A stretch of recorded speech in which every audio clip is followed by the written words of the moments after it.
Magandang umaga mga ka-happy hour. Narito ang mga balita para sa MBC TV Network News Update, 10 AM edition. 28 lugar sa bansa, makararanas pa ng matinding init ng panahon ngayong araw. Kabuuang 28 lugar sa bansa, ang papalo pa sa danger level ang heat index ngayong araw. Ayon sa heat index forecast ng Pag-asa, pinakamataas na heat index na posibleng mararamdaman ay sa Virac, Catanduanes na aabot sa 46 degrees Celsius, habang 45 degrees Celsius naman sa Apari, Cagayan.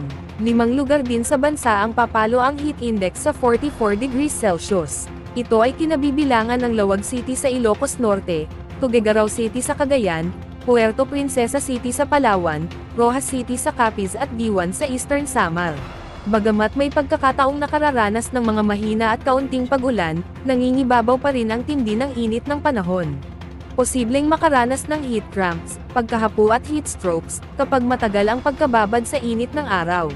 Samantala, sa bahagi ng Pasay, posible ring pumalo ang heat index na 41 degrees Celsius, at 40 degrees Celsius naman sa Quezon City, na itinuturing na nasa extreme caution category. Sa iba pang balita, ekonomiya ng Pilipinas, lumago sa 5.7%. Ayon sa Philippine Statistics Authority, mas lumago ang gross domestic product ng bansa sa unang quarter ng 2024, versus 5.5% noong fourth quarter ng 2023. Bagaman lumago ang ekonomiya ng Pilipinas sa 5.7% noong unang quarter ng taon, mababa pa rin ito sa target ng Interagency Development Budget Coordination Committee na 6 hanggang 7%.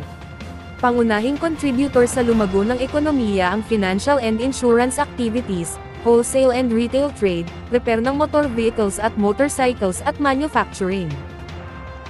At yan ang mga balita para sa MBC TV Network News Update, 10 AM edition. Abangan ang mga susunod na balitaan mamaya, para sa 11 AM edition.